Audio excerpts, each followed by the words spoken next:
الصلاة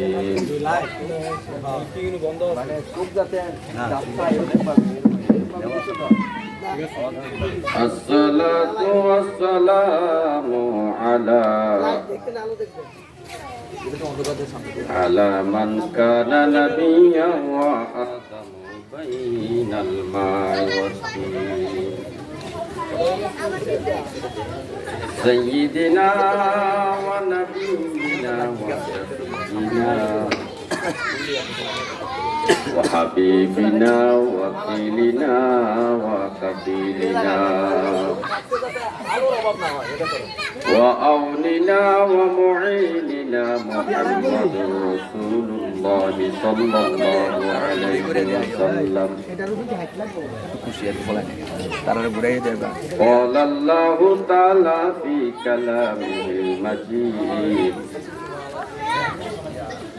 والفرقان الحميد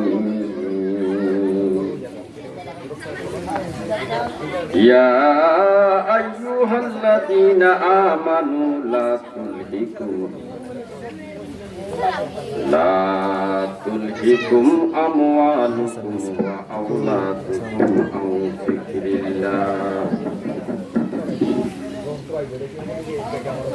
ومن يفعل ذلك فأولئك هم الخاسرون.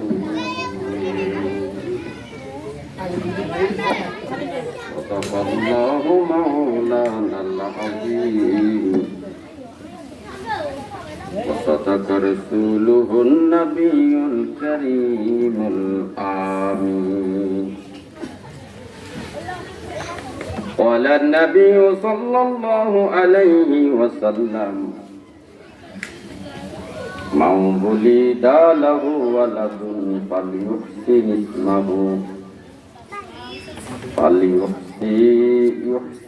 اسمه وأدبه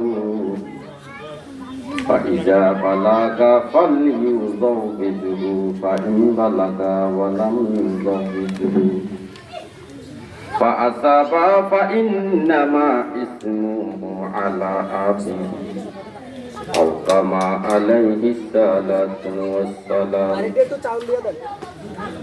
إن الله وملائكته يصلون على النبي يا أيها الذين آمنوا صلوا عليه وسلموا تسليما.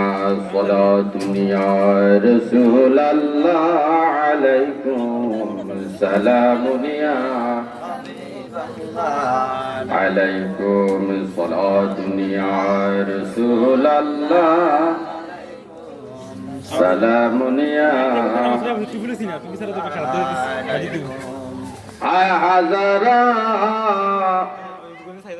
جبرائيل اندر بشا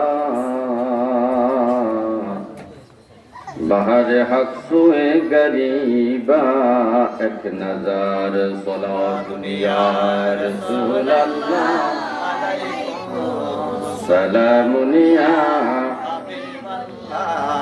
علیکم صلاة یا رسول اللہ علیکم سلام یا اللهم صل على محمد وعلى آل سيدنا محمد وعلى آل سيدنا আজরাইল শিয়ার যেই দিন নিবে প্রাণ 3.5 হাত কবর হবে বাসস্থান। আল্লাহুম্মা সাল্লি আলা মুহাম্মাদ ওয়া আলা আলি সাইয়্যিদিনা মুহাম্মাদ ওয়া আলা আলি সাইয়্যিদিনা মুহাম্মাদ। লা ইলাহা ইল্লাল্লাহ লা ইলাহা ইল্লাল্লাহ লা ইলাহা ইল্লাল্লাহ লা ইলাহা ইল্লাল্লাহ লা ইলাহা ইল্লাল্লাহ লা ইলাহা ইল্লাল্লাহ মুহাম্মাদুর রাসূলুল্লাহ সাল্লাল্লাহু আলাইহি ওয়াসাল্লাম। আলহামদুলিল্লাহ, মহান আল্লাহ পাকের দরবারে অপরন্ত শুকরিয়া জানাই যে রাব্বি করিম আমাদেরকে মহাব্বত করে, ভালোবাসে, মায়া করে, দয়া করে সাইকোট কাজীবাড়ি ফরকানিয়া মাদ্রাসার উদ্যোগে এই কাজীবাড়িতে মাহফিল, এই সুন্নি মহাসম্মেলনের সম্মানিত প্রধান অতিথি আব্দে রাসূল আল্লামা মুফতি নাজরুল আমিন রিজভী হানাফি কাদরি মাদ্রাসা আলী হুজুর কিবলা, যিনি আমার মাথার তাজ, আমার নয়নের মণি, আমার একমাত্র প্রেরণা। আল্লাহ তাআলা হুজুর কিবলাকে হায়াতের মধ্যে বরকত দান করে বলেন আমিন। বিশেষ অতিথি হযরত মাওলানা মুফতি আবুল বাশার হক্কানী সাহেব বিবারিয়া সহ আমার খুব আপন মানুষ, শ্রদ্ধাভাজন ব্যক্তি মুফতি কাজী সিদ্দিকুর রহমান সাহেব, মহাসচিব তালিমুস সুন্নাহ ফাউন্ডেশনের, এবং আমার পাশে বসে আছেন আমার ভাই হযরত মাওলানা শাহ আলম সাহেব,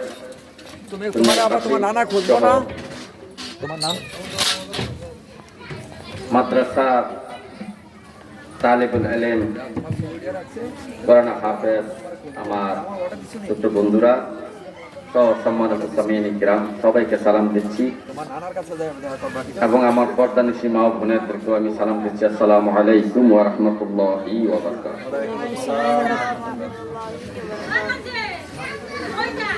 প্রত্যেকটা বিষয়ে অনেক আলোচনা থাকে, কিন্তু সময়ের অভাবে বিস্তারিত আলোচনা করা যায় না। তো যতটুকু সময় আল্লাহ তাআলা আমাদের জন্য বরাদ্দ রেখেছেন, ততটুকু সময়ের মধ্যে যেন পুরো বিষয়টার সংক্ষিপ্ত একটা ধারণা আমরা দিতে পারি। আল্লাহ তাআলা যেন তৌফিক দান করেন, আমিন। সম্মানিত সামিনী কিরাম, আশিকান মুস্তাফা, আমরা প্রত্যেকেই মা বাবার হক, স্বামী স্ত্রীর হক, প্রতিবেশীর হক, সন্তানের হক, আত্মীয় স্বজনের হক, এই সমস্ত বিষয়ে আমরা শুনি কিন্তু জানি না। এগুলো শুনছি হকগুলা, কিন্তু এই বিষয়ে আমরা বেশি কিছু জানি না। একটা মানুষ বিয়ে শাদী করে সন্তানাদি হয়, সন্তানরা তাকে আব্বা আম্মা বলে সম্বোধন করে পরিচয় দেয়। এই হিসাবে প্রত্যেকটা মা বাপ সন্তানের কাছ থেকে হক পাওনার অধিকারী, যেটা আল্লাহ নির্ধারণ করেছেন, ওয়াবিল ওয়ালিদাইনি ইহসানা। কিন্তু এই মা বাবার হকের আগে আরেকটা হক আল্লাহ এবং আল্লাহ রাসূল আমাদের জন্য নির্ধারণ করে দিয়েছেন। সেটা হইল কার হক? সন্তানের হক। এই জন্য কিতাবে বলা হয়েছে আগে সন্তানের হক, তারপরে মা বাবার হক। আগে সন্তানের হক, তারপরে কার হক? মা বাবার হক। মা বাবা যদি সন্তানের হক আদায় করে, সন্তান অবশ্যই অবশ্যই অবশ্যই মা বাবার হক আদায় করবে।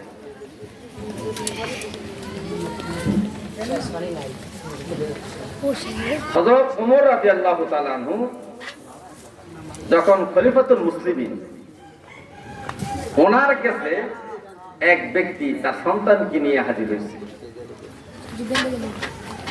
আমিরুল মুমিনিন তো খুব কড়া মানুষ, ওমর ফারুক রাদিয়াল্লাহু তাআলা ওনার কাছে ওনার ছেলেরে ধরে নিয়ে আসে, বলতেছে হুজুর, হে আমিরুল মুমিনিন, এটা আমার সন্তান, এটা আমার ছেলে, কিন্তু সে আমার প্রতি খারাপ আচরণ করে, আমার প্রতি সেবা যত্ন করে না, আমার খোঁজ খবর রাখে না, আমার কথাবার্তা সে শোনে না, আপনি তার বিচার করুন। ওমর তো এটা শুনে খুব রেগে গেছে, রেগে গিয়ে বলতেছে, এ আল্লাহর বান্দা, তুমি কি আল্লাহকে ভয় করো না? তো ছেলে বলতেছে, অবশ্যই আমিরুল মুমিনিন, আমি আল্লাহকে ভয় করি। তো মা বাবার হক সম্পর্কে তোমার একটু আল্লাহকে ভয় হয় না? তুমি জানো মা বাবার হক আদায় না করলে কবিরা গুনাহ। কেন তুমি মা বাবার হক আদায় করো না?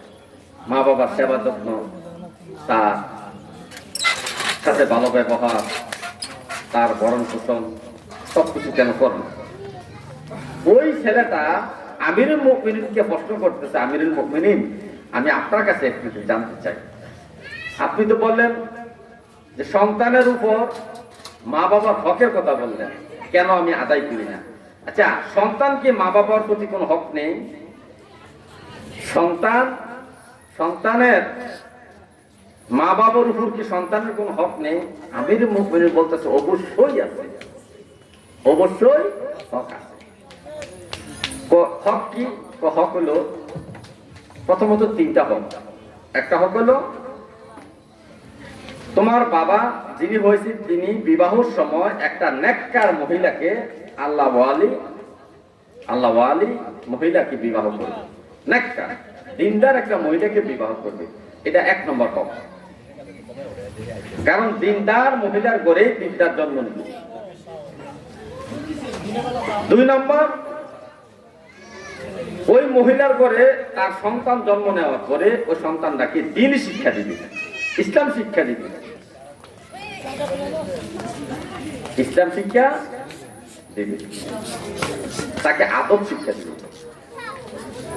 আরেকটা হক হলো সন্তানটা জন্ম নেওয়ার পরে তার একটা ইসলামিক নাম রাখবে, সুন্দর একটা ইসলামিক নাম রাখবে। আল্লাহ রাসূল, সাহাবায়ে কেরাম, আউলিয়া কেরামের নামের উপর নির্ভর করে সুন্দর একটা নাম রাখবে। তখন ছেলেটা বলতেছে, হে আমিরুল মুমিনিন, আজকে আমার বাবা আমাকে ধরে নিয়ে আসছে আপনার সামনে আমার বিচার করার জন্য, আমি কেন আমার বাবার হক আদায় করি না? কিন্তু আপনি যে হকের কথা বললেন, আমার মা বাবার প্রতি আমার যে হক ছিল, আমার বাবা বিবাহের আগে বিবাহ করার সময় একটা নেককার মহিলাকে বিবাহ করার যে আমার একটা হক ছিল, আমি নেককার একটা মহিলার পেটের মধ্যে থাকবো, নেককার মহিলার পেট থেকে আমি দুনিয়াতে আগমন করব, দুনিয়াতে জন্মগ্রহণ করব, এই হকটা আমার বাবা আদায় করে নাই।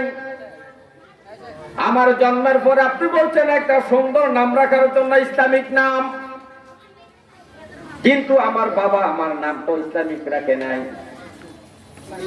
3 নাম্বার বলেছেন দ্বীন শিক্ষা দেওয়ার জন্য, কোরআন শিক্ষা দেওয়ার জন্য, ইসলাম শিক্ষা দেওয়ার জন্য। আমার বাবা আমাকে ইসলাম শিক্ষাও দেয় নাই। এতটুকু বলতে আমিরুল মুমিনিন রাগ হয়ে গেলেন বাবার প্রতি। এরে আল্লাহর বান্দা, তুমি তো তোমার সন্তানের আগে হক নষ্ট করেছ,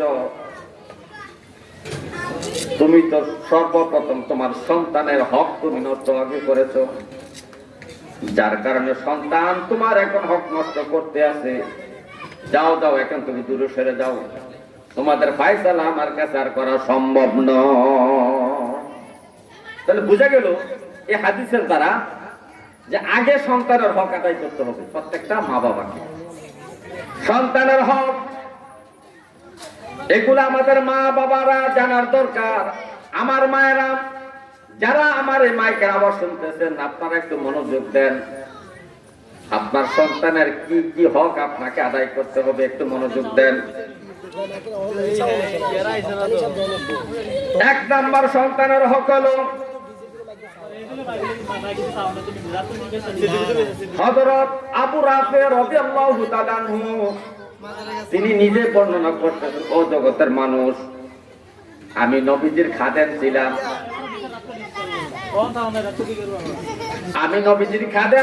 আমি নবীর বাড়িতে প্রায় সময় থাকতাম। যখন নবীজির কলিজার টুকরা হযরত ফাতেমা রাদিয়াল্লাহু তাআলা পরে ইমাম হাসান যখন জন্মগ্রহণ করলেন, তিনি যখন জন্মগ্রহণ করলেন, রাইতু রাসূলুল্লাহ সাল্লাল্লাহু আলাইহি সাল্লাম, আমি আল্লাহ রাসূলকে দেখলাম, আযযানা ফি উযুনিল হাসান ইবনে আলী, ইমাম হাসানের কানের মধ্যে আল্লাহ রাসূল আযান দিয়েছেন। আল্লাহ রাসূল আযান দিয়েছেন। তাহলে সন্তানের হক হলো, সর্বপ্রথম হক হলো জন্মের পরে তার কানে আযান দেওয়া, ডান কানে আযান, বাম কানে ইকামত দেওয়া। ছেলে হোক মেয়ে হোক উভয় জনের আযান দিতে হবে। ছেলে হোক মেয়ে হোক উভয়ের কানে আযান দিতে হবে, এটা সন্তানের একটা হক।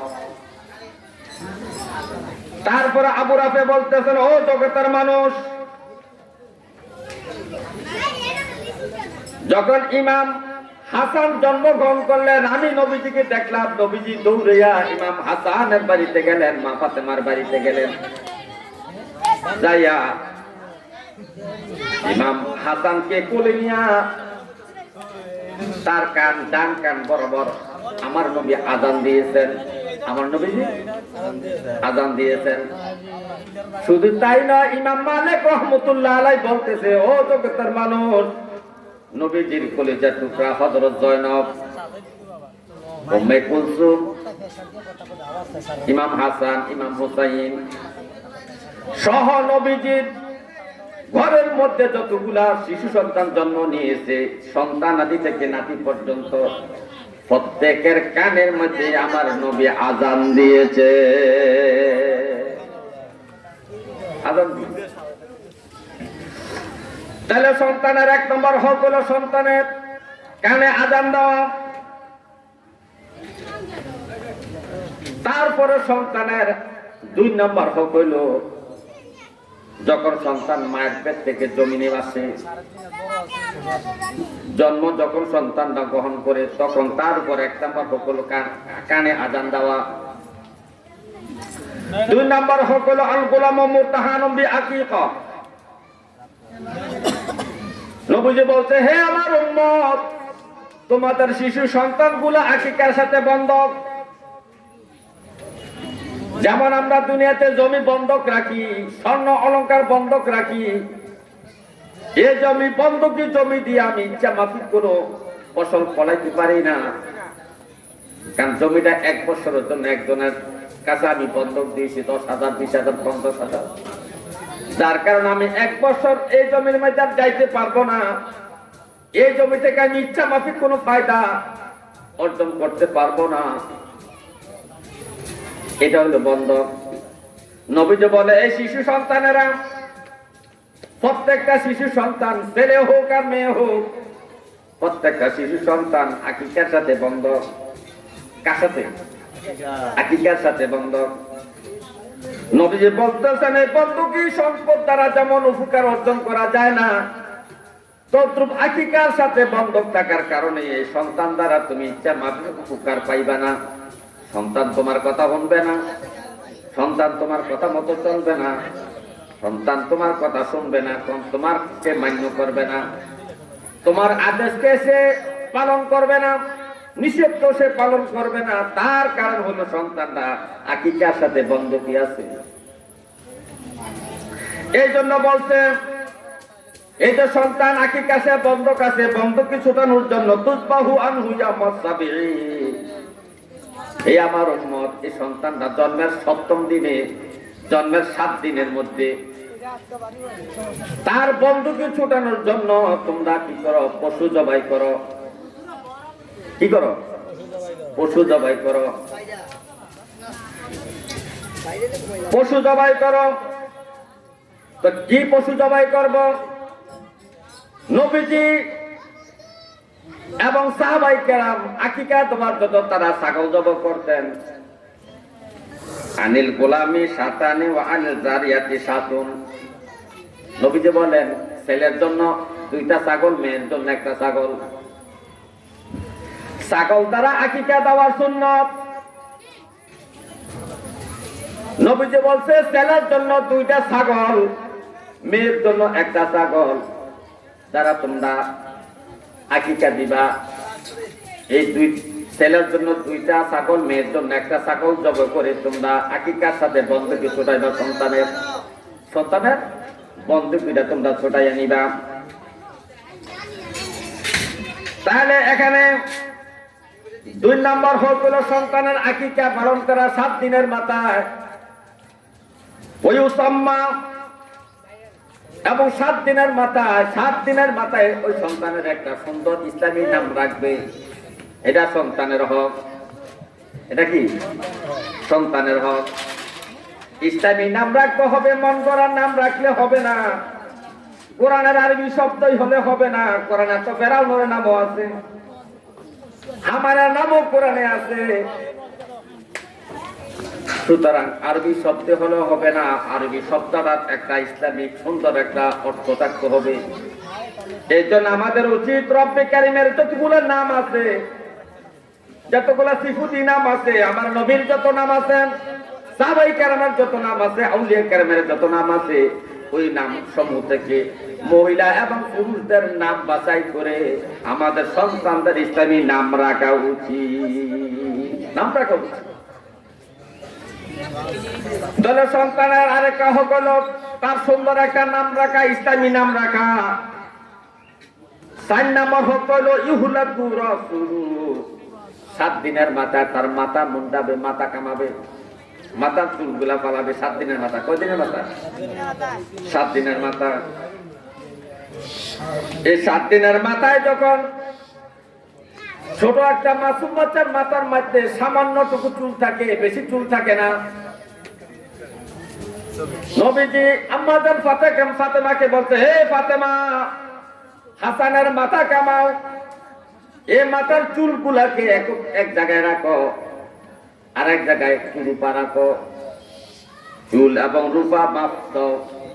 চুল এবং রূপার মাপ যখন সমান সমান হয়ে যাবে, এই চুলগুলা পালাইয়া দিবা, রূপাগুলা আল্লাহর রাস্তে গরিব মানুষকে দান করে দাও। মানে মাথার চুলগুলা যে কামাইছে, মাথার চুলগুলা কামানো, এগুলা দিয়ে কি করতে হবে? রূপার সাথে সম পরিমাণ মাপ করে দান করে দিতে হবে। এটা সন্তানের হক। হে আমার ভাই, এই যে আমাদের সন্তানের হক গুলো আমরা সঠিকভাবে আদায় করছি কিনা চিন্তা করতে হবে। আমাদের সন্তানের এই হক গুলো আমরা আদায় করছি না একটু চিন্তা করেন। সন্তান জন্মের পরে আমরা কানে আজান দিছি কিনা? সন্তান জন্মের পরে 7 দিনের মাথায় আমরা আকিকা দিছি কিনা? সন্তান জন্মের পরে 7 দিনের মাথায় আমরা নাম রাখছি কিনা, ইসলামী নাম? 7 দিনের মাথায় মাথার চুল কামাইছি কিনা দেখেন। এই হক গুলা আদায় করছি কিনা দেখেন। যদি আমরা এই হক গুলা সঠিকভাবে আদায় করে থাকি, নিশ্চিত মনে আপনি থাকেন যে আপনার সন্তান আপনার হক একদিন আদায় করবে। হে আমার ভাইও, হাদিস শরীফের মধ্যে আছে, হে আমার উম্মত,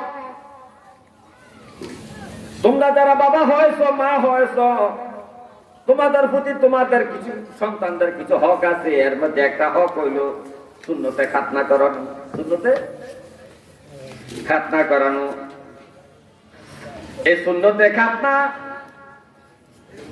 ছেলে সন্তানের সুন্নতে খাতনা করানো, এটা মা বাবার প্রতি সন্তানের হক। এই সুন্নতে খাতনার হকটুকু আদায় করতে যাই আমরা অনেক শরীয়ত বিরোধী কার্যকলাপ শুরু করি। এই সুন্নতে খাতনা তো একটা ইবাদত। আমরা তো মনে করি শুধু নামাজি ইবাদত, রোজা ইবাদত, না মুসলমানের 24টা ঘন্টার কাজ কর্ম সবকিছু আবাদত, ব্যবসা বাণিজ্য আবাদত, রান্না বান্নাও আবাদত, বাজার হাট বাজার করা আবাদত, কৃষিকাজ করাও আবাদত। আপনার জিন্দেগীর যত কর্ম আছে সব কর্মগুলো আপনি আবাদতের মধ্যে শামিল করতে পারেন যদি নবী এবং আল্লাহর কথা মতো আপনি আমলগুলো করেন। আল্লাহর আইন অনুযায়ী, কোরআনের আইন অনুযায়ী, নবীর তরিকা মতো, নবীর সুন্নত মতো যদি আপনি আমলগুলো করেন, ব্যবসা বাণিজ্য করেন, আর চাকরি বাকরি করেন, কৃষি কাজে কাজ করেন, হাট বাজার করেন, যাই করেন না কেন, সমস্ত কর্মই আপনার ইবাদতের মধ্যে শামিল হয়ে যাবে। এই সুন্নতে খাতনাও কিন্তু একটা ইবাদত, বিবাহ শাদীও একটা ইবাদত। কিন্তু আমরা শরীয়ত বিরোধী কাজকর্ম করার কারণে ইবাদত থেকে, ইবাদতের সব থেকে আমরা বঞ্চিত হয়ে যাচ্ছি। তো সন্তানের একটা হক আল কিতাবু সুন্নাতুল রিজালি, পুরুষদেরকে খতনা করানো একটা সুন্নত, এটা আম্বিয়া কেরামের সুন্নত। এই ছেলে সন্তানদের সুন্নতে খাতনা করানো মা বাবার প্রতি সন্তানের একটা হক। এরপরে আরেকটা হক হলো, দেখেন নবীজি বলেন মা বুলিদা লাহু ওয়ালাদুন ফালিউহসিন ইসমাহু ওয়া আদাবাহু। নবীজি বলেন সন্তান যখন জন্মগ্রহণ করে, হে আমার উম্মতেরা শোনো, তোমাদের সন্তান যখন জন্মগ্রহণ করে তার জন্য একটা ইসলামী নাম রাখবে, ও আদাবাহু, তাকে আদব শিক্ষা দিবে। ফাইদা বালাগা ফালিউযাবিহু, যখন তোমার সন্তানটা, তোমার ছেলেটা, তোমার মেয়েটা বিবাহ উপযুক্ত হয়ে যায়, তোমার ছেলেটা যদি বিবাহ উপযুক্ত হয়ে যায়, তোমার মেয়েটা যদি বিবাহ উপযুক্ত হয়ে যায়, তাকে বিবাহ দিয়ে দাও। এতে বোঝা গেল ছেলে মেয়ের একটা হক হলো মা বাবার প্রতি সন্তানকে বিবাহ দেওয়া, বিবাহ করানো। এই ছেলে মেয়েদের বিবাহের ব্যাপারও আমরা অবহেলা করি, ইচ্ছা করে গুনার বোঝা আমাদের মাথায় তুলি। নবীজি বলছেন সন্তান যখন উপযুক্ত হয় তাকে বিবাহ দিয়া দাও, বিবাহ করাইয়া দাও। ফাইন বালাগা ওয়ালাম ইউযাবিহু, আর তুমি সন্তান বালেগ হওয়ার পরে, বিবাহ উপযুক্ত হওয়ার পরে, মেয়েটা বিবাহ উপযুক্ত হওয়ার পরে, ছেলেটা বিবাহ উপযুক্ত হওয়ার পরে যদি তুমি বিবাহ না করো, বিবাহ না দাও, তোমার মেয়ে যদি কোনো গুনাহের কাজ করে, তোমার ছেলে যদি কোনো গুনাহের কাজ করে, এই গুনার দায়িত্ব কার মাথায় যাবে? নবীজি বলছেন ফাসাবা ফাইন্নামা ইসমু আলা আবিহি। এই বিবাহ উপযুক্ত মেয়ে, বিবাহের উপযুক্ত ছেলে যদি কোনো গুনার কাজ করে, ছেলে যদি কোনো মেয়ের সাথে খারাপ সম্পর্ক করে, মেয়ে যদি কোনো ছেলের সাথে খারাপ সম্পর্ক করে, এই সম্পর্কের কারণে যত গুনাহ হয়েছে, জানা করার কারণে যত অন্যায় অপরাধ গুনাহ কাটা হয়েছে, নবীজি বলছেন ফাইন্নামা ইসমু আলা আবিহি, এই সমস্ত গুনার বোঝা মা বাবার মাথায় উঠবে। সমস্ত গুনাহ মা বাবার মাথায় উঠবে, এগুলা মা বাবার আমলনামায় উঠবে। কেন? সন্তান উপযুক্ত হওয়ার পরে কেন বিবাহ দেওয়া হলো না, বিবাহ করানো হলো না? তাহলে বোঝা গেল সন্তানের একটা হক হলো সন্তানকে বিবাহ করানো। উপযুক্ত হইলে এই হকটা আমরা অবশ্যই আদায় করতে হবে। আর এই হক গুলা যদি আদায় করি আমরা আমাদের সন্তানের প্রতি, সন্তানরাও একদিন আমাদের হক আদায় করবে।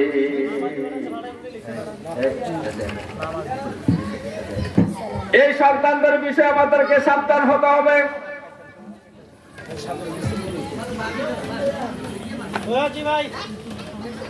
এই সন্তানদের বিষয়ে আমাদেরকে সাবধান হতে হবে। এই সন্তানদের বিষয়ে আমাদের মধ্যে একটা, আমার 5টা ছেলে থাকলে একটা ছেলেকে আমি বেশি সম্পদ দেই, এরকম অবস্থা আমাদের মধ্যে চলতেছে। বলে আমার ছোট ছেলেটাকে বেশি মায়া লাগে, বেশি আদর করি, তার জন্য তাকে আমি একটু সম্পদ বেশি দিলাম। এই আচরণটা করা যাবে না।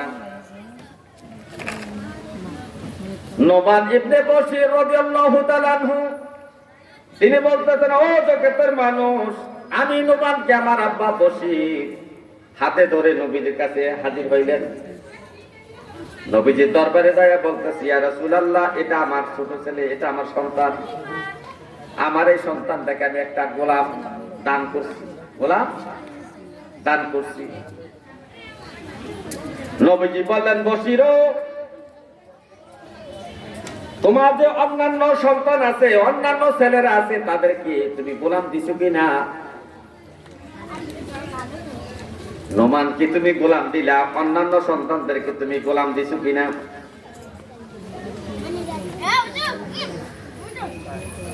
সে বলতেছে, ইয়া রাসূলুল্লাহ, আমার অন্যান্য সন্তানদেরকে আমি এইভাবে গোলাম দেই নাই, গোলাম দান করি নাই। তো নবীজি বললেন, হে বশির, তুমি শোনো,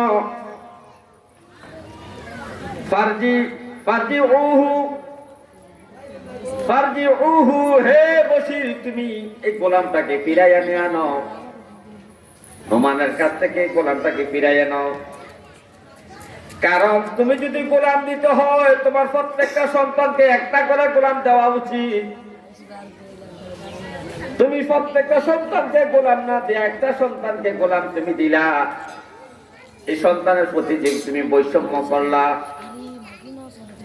এই বৈষম্য করার কারণে তোমাকে এক সময় পস্তাতে হবে, এক সময় তোমাকে দোষারোপ করা হবে। এই জন্য তুমি তোমার একটা সন্তানকে বেশি দেওয়ার দরকার নাই, সবাইকে সমানভাবে তোমাকে দিতে হবে। এই জন্য নবীজি বলেছেন, সাওমু বাইনা আওলাদিকুম ফিল আতিয়া, সন্তানদের মধ্যে দেওয়ার বিষয়ে পূর্ণ সমতা বজায় রাখবে। ছেলে মেয়েদেরকে দেওয়ার বিষয়ে, সন্তানদেরকে দেওয়ার বিষয়ে পূর্ণ সমতা বজায় রাখবে। সম্পদ দেওয়ার ব্যাপার পূর্ণ সমতা বজায় রাখবে। শরীয়তে যতটুকু নির্দেশ আছে, ছেলে পাইব 2 ভাগ, মেয়ে পাইব 1 ভাগ। শরীয়তের যে বিধান আছে, বিধান মতো, এই বিধান মতো তুমি সন্তান, ছেলে সন্তান, মেয়ে সন্তানের মধ্যে সমতা বজায় করে রাখবে। নবীজি বলছেন, সাওবুহু বাইনা আওলাদিকুম ফিল আতিয়া, সন্তানদের মধ্যে পূর্ণ সমতা বজায় রাখবে। হে আমার ভাইও, কোন সন্তানকে কম, আরেকটা সন্তানকে বেশি দেওয়া যাবে না। এই বেশি দিতে গেলে এক সময় আমাদেরকে সন্তানের কাছে লাঞ্ছিত বঞ্চিত হতে হবে। সম্পদ আপনার, এই জন্য আপনি ইচ্ছা মাফিক ভাবে কোন সন্তানকে বেশি কম দিতে পারবেন না। সমতা বজায় করতে, সমতা বজায় রাখতে হবে। আজকে বর্তমান সমাজের মধ্যে অনেক মা বাবাকে দেখা যায় যে এক সন্তানকে সম্পদ একটু বেশি দেয়, অন্য সন্তানকে একটু কম দেয়। আল্লাহ রাসূল বারবার নিষেধ করেছেন, এই কাজটা তোমরা কখনো করবা না, কখনো তোমরা এই কাজটা করবা না। বিভিন্ন হাদিসের মধ্যে নবীজি নিষেধ করেছেন, তোমাদের সম্পদ গুলা শরীয়ত সম্মত ভাবে বন্টন করবা ছেলে মেয়েদের মধ্যে। তুমি ইচ্ছা করে কোন সন্তানকে একটু জমিও বেশি দিতে পারবা না, একটা টাকাও তুমি বেশি দিতে পারবা না। সমতা বজায় রাখতে হবে। যেহেতু নোমান বিন বশিরকে নবী নিষেধ করছেন, হে বশির, তোমার সন্তানকে যে তুমি গোলামটা দিয়েছো, গোলামটা ফিরাইয়া নাও। তোমার সন্তানকে তুমি যদি গোলাম দিতে হয়, তোমার অন্যান্য 5টা সন্তানকে 5টা গোলাম দেওয়া দরকার লাগবে। যদি 5টা সন্তানকে 5টা গোলাম দিতে পারো, তাহলে নোমানকে তুমি গোলাম দাও। আর যদি 5টা সন্তানকে তুমি গোলাম দিতে না পারো, তাহলে নোমানকে তোমার গোলাম দেওয়ার দরকার নাই, কারণ সমতা বজায় থাকবে না। হে আমার ভাইও, এই যে আমাদের সন্তানদের হক, নবীজি বলছেন, ইত্তাকুল্লাহ আওলাদিকুম তোমাদের সন্তানদের বিষয়ে আল্লাহকে ভয় করো, তোমাদের ছেলে মেয়েদের বিষয়ে আল্লাহকে ভয় করো। আদিলু আওলাদাকুম, এবং ছেলে মেয়েদের বিষয়ে তুমি সঠিক সিদ্ধান্ত নিও, গর্বের সিদ্ধান্ত নিও না। এদের মধ্যে তুমি সমতা বজায় রাখবা, কোন ছেলেকে বেশি কোন ছেলেকে কম, এক ছেলের সাথে ভালো আচরণ আরেক ছেলের সাথে খারাপ আচরণ এমন যেন তোমার না হয়, এটা তুমি সাবধান থাকবা। আর এই ছেলে মেয়েদের বিষয়ে তুমি আল্লাহকে ভয় করো, এবং তাদের মধ্যে বন্টনের মধ্যে তুমি 19-20 করবা না, সম পরিমাণ বন্টন করতে হবে। কারণ তোমার এই সন্তানের বিষয়ে তোমাকে হাসরের মাঠে প্রশ্ন করা হবে। এরে আমার বান্দা, আমি তোমাকে সন্তান দিয়েছিলাম, ধন সম্পত্তি দিয়েছিলাম, এবং সম্পদ এবং ধন সম্পদ দিয়াই আমি বিরত থাকি নাই, বিধানও দিয়েছি কিভাবে কি করবে, সন্তান কিভাবে লালন পালন করবে, সন্তান প্রতি ধন সম্পদ কিভাবে বন্টন করবে, কি পরিমাণ সন্তানকে সম্পদ দিতে হবে, সব কিছু আমি বর্ণনা করেছি। আমার এই বিধান মতো, আমার হাবিবের সুন্নত তরিকা মতো সন্তানদের সাথে সমতা বজায় রাখছো কিনা তুমি বলো। কারণ হাসরের মাঠে কিছু কিছু সন্তান মা বাবার বিরুদ্ধে মামলা করবে আল্লাহর দরবারে, রব্বে কারীম, এই যে আমার বাবা আমাকে সম্পদের দিক দিয়ে ঠকাইছে, আমাকে লেখাপড়ার দিক দিয়ে ইসলামী জ্ঞান অর্জন করার দিক দিয়ে ঠকাইছে, আমার বাবাকে আমাকে কোরআন শিক্ষা দেয় নাই, নামাজ শিক্ষা দেয় নাই, আমার মা বাবা আমাকে সূরা কেরাত শিখায় নাই, নামাজের তাসবিহ তাহলিল গুলা শিখায় নাই, এই আত্তাহিয়াতু আমি পারি নাই, দুরূদ শরীফ আমি পারি নাই, দোয়া মাসুরা পারি নাই, সূরা কেরাত না পড়ার কারণে মসজিদে যাইতে আমার লজ্জা লাগে। অনেকে নামাজ পড়বে সূরা কেরাত পড়ে, আমি তো মসজিদে গেলে সূরা কেরাত জানি না, কিভাবে আমি নামাজ পড়বো? আমার মা বাবা আমাকে এগুলো শিখায় নাই, আমার মা বাবা আমাকে না শিখানোর কারণে আমি মসজিদ থেকে দূরে আছিলাম, নামাজ থেকে দূরে আছিলাম। আজকে নামাজ না পড়ার কারণে আমাকে আপনি জাহান্নামী বলে সাব্যস্ত করেছেন। সুতরাং যাদের কারণে আমি নামাজ শিখতে পারি নাই, নামাজ হইতে পারি নাই, নামাজ পড়তে পারি নাই, ওই মা বাবাকে আগে জাহান্নামে নেওয়া লাগবে।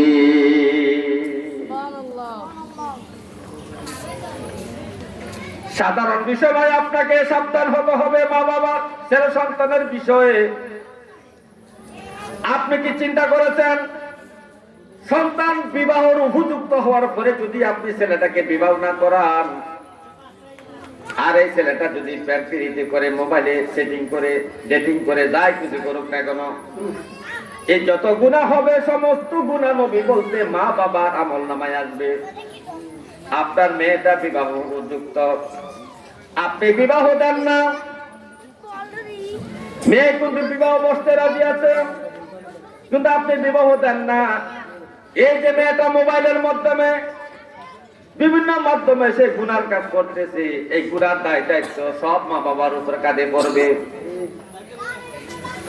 এই জন্য আমাদেরকে সন্তানের বিষয়ে সাবধান থাকতে হবে ভাই, সন্তানদের বিষয়ে আমাদেরকে সাবধান থাকতে হবে। তাহলে আজকের আলোচনা থেকে আমরা জানতে পারলাম, সন্তান জন্মগ্রহণ করলে সন্তানের কানে আযান দিতে হবে, 7 দিনের মাথায় সুন্দর একটা নাম রাখতে হবে, আকিকা দিতে হবে, এবং উপযুক্ত হলে বিয়ে শাদী দিতে হবে, সুন্নত খাতনা করাতে হবে, কোরআন শিক্ষা দিতে হবে। এগুলা সন্তানের হক। এই হকগুলা আদায় করার জন্য আমাদের সবাইকে আল্লাহ তৌফিক দাও, বলেন আমিন।